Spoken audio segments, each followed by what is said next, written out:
MDH ಜನ ಮಸಾಲ. ಈಗ ಕಡಲೆ ಇರಲಿ, ಹಲಸಂದೆ ಬೀಜ, ಕಪ್ಪು ಕಡಲೆ ಅಥವಾ ಬಿಳಿ ಕಡಲೆ, ಎಲ್ಲವೂ ಸ್ವಾದಿಷ್ಟವಾಗುತ್ತೆ. ಎರಡು ತಿಂಗಳು ತಡ್ಕೊಳ್ಳಿ, ಸೆಪ್ಟೆಂಬರ್ ಬರಲಿ. ಸೆಪ್ಟೆಂಬರ್ಗೆ ಸಾಕಷ್ಟು ಬದಲಾವಣೆ ಆಗುತ್ತೆ. ಬದಲಾವಣೆಯ ಗಾಳಿ ಬೀಸ್ತಾ ಇದೆ. KN ರಾಜಣ್ಣ ಇಲ್ಲಿ ತನಕ ಸುಮ್ಮನಿದ್ರು, ಈಗ ಮತ್ತೆ ಬಾಂಬ್ ಹಾಕಿದ್ದಾರೆ.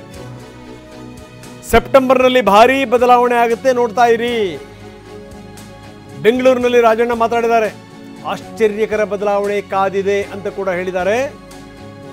ನೋಡುವಂತ್ರಿ, ಸೆಪ್ಟೆಂಬರ್ ಕಳಿಲಿ ಅಂತ ಕೂಡ ಹೇಳಿದ್ದಾರೆ. ರಾಜ್ಯ ರಾಜಕೀಯದಲ್ಲೇ ಸಾಕಷ್ಟು ಬದಲಾವಣೆ ಆಗ್ತಾ ಇದೆ ಅಂತೆ. ಗಾಳಿ ತಣ್ಣಗೆ ಬೀಸ್ತಾ ಇದೆ. ಸೆಪ್ಟೆಂಬರ್ ಕಳಿಲಿ, ಭಾರೀ ಬದಲಾವಣೆ ಆಗುತ್ತೆ ಆಗಸ್ಟ್ ಸೆಪ್ಟೆಂಬರ್ನಲ್ಲಿ. ರಾಜಣ್ಣವರ ಈ ಮಾತಿನ ಮರ್ಮ ಏನು? ಬರೀ ರಾಜಣ್ಣವರ ಸ್ಟೇಟ್ಮೆಂಟ್ ಅನ್ನು ಮೊದಲು ನೋಡ್ಬೇಡ. ರಾಜ್ಯ ರಾಜಕೀಯ ಸೆಪ್ಟೆಂಬರ್ ಕಳೀಲಿ ಅಂತ ಇದ್ದೀನಿ. ಸೆಪ್ಟೆಂಬರ್ ಕಳೀಲಿ ಅಂತ ರಾಜ್ಯ ರಾಜಕೀಯಕ್ಕೆ ಆಮೇಲೆ ಶುರು ಆಗ್ತದೆ. ಸೆಪ್ಟೆಂಬರ್ ಕಳೀಲಿ ಅಂತ ಇದ್ದೀನಿ. ಸೆಪ್ಟೆಂಬರ್ ಕಳೀಲಿ ಅಂತ ರಾಜ್ಯ ರಾಜಕೀಯಕ್ಕೆ ಆಮೇಲೆ ಶುರು ಆಗ್ತದೆ. ಸೆಪ್ಟೆಂಬರ್ ಕಳೀಲಿ ಅಂತ ಇದ್ದೀನಿ. ಸೆಪ್ಟೆಂಬರ್ ಕಳೀಲಿ ಅಂತ. ಇನ್ನು ರಾಜಣ್ಣವರು ಈ ಸ್ಟೇಟ್ಮೆಂಟ್ಗೆ ಸಂಬಂಧಪಟ್ಟಾಗ ಸತೀಶ್ ಜಾರಕಿಹೊಳಿ ಮಾತಾಡಿದ್ದಾರೆ. ಭಾರೀ ಬದಲಾವಣೆ ಅಂತ ಅಲ್ಲ, ಸ್ವಲ್ಪ ಬದಲಾವಣೆ ಆಗುತ್ತೆ. ಇದು ಏನಿದು ಮಾತು? ಹಾಗಾದರೆ ಯಾರ ಮಾತು ಯಾವ ಅರ್ಥವನ್ನು ಕೊಡುತ್ತೆ? ಯಾರಿಗೆ ಯಾವ ಸಂದೇಶವನ್ನು ರವಾನಿಸುತ್ತೆ? ಭಾರೀ ಬದಲಾವಣೆ ರೀತಿಯಂತೆ ಅನ್ನಿಸ್ತಾ ಇಲ್ಲ, ಆದರೆ ಸ್ವಲ್ಪ ಬದಲಾವಣೆ ಆಗಬಹುದು. ಇದು ಸತೀಶ್ ಜಾರಕಿಹೊಳಿ ಮಾತು. ಭಾರಿ ಬದಲಾವಣೆ ಇರಲಿ, ಭಾರಿ ಏನಾಗಲ್ಲ, ಬದಲಾವಣೆ ಆಗ್ಬೋದು. ಭಾರಿ ಏನಾಗಲ್ಲ, ಬದಲಾವಣೆ ಆಗೋಲ್ಲ.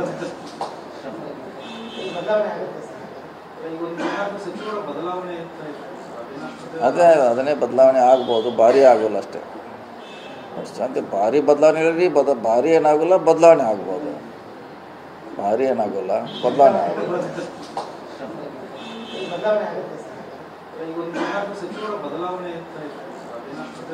ಅದನ್ನೇ ಬದಲಾವಣೆ ಆಗ್ಬೋದು, ಭಾರಿ ಆಗೋಲ್ಲ ಅಷ್ಟೇ. ಶಾಂತಿ ಭಾರಿ ಬದಲಾವಣೆ ಇರಲಿ. ನೋಡಿ, ಸತೀಶ್ ಜಾರಕಿಹೊಳಿ ಅವರ ಮಾತಿದು. ಅಂದರೆ ಬದಲಾವಣೆ ಆಗ್ಬೋದು, ಭಾರೀ ಬದಲಾವಣೆ ಆಗಲ್ಲ. ಅಂದರೆ ಯಾರ್ಯಾರು ಹಾಗಾದರೆ ಬದಲಾಗ್ತಾರೆ, ಏನು ಎತ್ತ ಬದಲಾಗ್ತಾರೆ ಅನ್ನೋದು, ಈ ಬದಲಾವಣೆ ಆಗುತ್ತೆ ಅನ್ನೋದಾದರೆ ಯಾವ ರೀತಿ? ಮುಖ್ಯಮಂತ್ರಿಗಳ ಬದಲಾವಣೆನ, KPCC ಅಧ್ಯಕ್ಷರ ಬದಲಾವಣೆನ, ಅಥವಾ ಸಚಿವ ಸಂಪುಟದಲ್ಲಿ ಮಂತ್ರಿಗಳ ಬದಲಾವಣೆ ಆಗುತ್ತಾ? ಬೇರೆ ಬೇರೆಯವ್ರು ಬಂದು ಕೂತ್ಕೋತಾರ? ಏನಿದ್ರ ಅರ್ಥ? ಅಂತೂ ಕಾಂಗ್ರೆಸ್ಸಿನ ಒಳಗಡೆಗೆ ಏನೋ ಒಂದು ನಡೀತಾ ಇದೆ. ಇನ್ನು ಅಲ್ಲಲ್ಲಿ ಪವರ್ ಸೆಂಟರ್ಗಳು ಹುಟ್ಕೊಂಡಿವೆ. ಪವರ್ ಸೆಂಟರ್ಗಳು ಹುಟ್ಕೊಂಡಿರೋದ್ರಿಂದ ಏನು ಮಾಡಬೇಕು ಅಂತ ಗೊತ್ತಾಗ್ತಿಲ್ಲ. ಪರಿಸ್ಥಿತಿಗೆ ಅನುಗುಣವಾಗಿ CM ಸರ್ಕಾರ ಮಾಡ್ತಾ ಇದ್ದಾರೆ. ಏನು ಮಾಡೋದು? ಪವರ್ ಸೆಂಟರ್ಗಳು ಜಾಸ್ತಿ ಆಗಿವೆ. ರಾಜಣ್ಣವರ ಮಾರ್ಮಿಕ ಮಾತಿದು. 2013ರಿಂದ 2018ರವರೆಗೆ ಒಂದೇ ಪವರ್ ಸೆಂಟರ್ ಇತ್ತು. ಆದರೆ ಈಗ ಹಂಗಲ್ಲ. ಈಗ 1, 2, 3 ಲೆಕ್ಕ ಹಾಕೊಳ್ಳಿ, ಎಷ್ಟು ಬೇಕಾ ಅಷ್ಟು. ಅಂದರೆ 2013ರಲ್ಲಿ CM ಸಿದ್ದರಾಮಯ್ಯನವರಿಗೆ ಯಾವ ಒತ್ತಡವೂ ಇರಲಿಲ್ಲ. ಪವರ್ ಸೆಂಟರ್ ಜಾಸ್ತಿ ಆಗಿರೋದ್ರಿಂದ ಜಂಜಾಟಗಳು ಶುರುವಾಗಿವೆ. ಈಗ ಏನಾಗಿದೆ, ಕಾಂಗ್ರೆಸ್ ಅಲ್ಲಿ ಪವರ್ ಸೆಂಟರ್ಗಳು ಜಾಸ್ತಿ ಇದಾವೆ, ಗೊತ್ತಾಯ್ತಾ? ಮೊದಲು 13ರಿಂದ 18ರಲ್ಲಿ ಪವರ್ ಸೆಂಟರ್ ಒಂದೇ ಇದ್ದಿದ್ದು. ಈಗ ಪವರ್ ಸೆಂಟರ್ಸ್ಗಳು ಜಾಸ್ತಿ ಇದಾವೆ. 1, 2, 3 ಎಷ್ಟು ಬೇಕಾದ್ರೂ ಹೇಳ್ಕೋಬಹುದು. ಈ ಪವರ್ ಸೆಂಟರ್ಗಳು ಜಾಸ್ತಿ ಇದ್ದಾಗ ಜಂಜಾಟನೂ ಜಾಸ್ತಿ ಆಗ್ತದೆ. ಆ ಹಿನ್ನೆಲೆಯಲ್ಲಿ ಅವರು ಕೂಡ ಆ ಒಂದು ಪರಿಸ್ಥಿತಿಗೆ ಅನುಗುಣವಾಗಿ ಅವರು ಸರ್ಕಾರವನ್ನ, ಪಕ್ಷವನ್ನ ನಡೆಸಬೇಕಾಗ್ತದೆ. ಅದು ಅವ್ರಿಗೆ ಆಗ್ತಕ್ಕಂಥ ಅನುಭವ ಇರಬಹುದು. 13, 18 ಸಿದ್ದರಾಮಯ್ಯನ ನಾವು ನೋಡ್ತಾ ಇಲ್ಲ ಅಂತ ಹೇಳಿ ನೀವ್ ಹೇಳ್ಬೋದು. ಅದು ಬಹುತೇಕ ಜನರ ಅಭಿಪ್ರಾಯನೂ ಕೂಡ ಅದಿದೆ. Thank you. ಪವರ್ ಸೆಂಟರ್ ಆಗಿದೆಯಲ್ಲ, ಬಹಳಷ್ಟಿದೆ.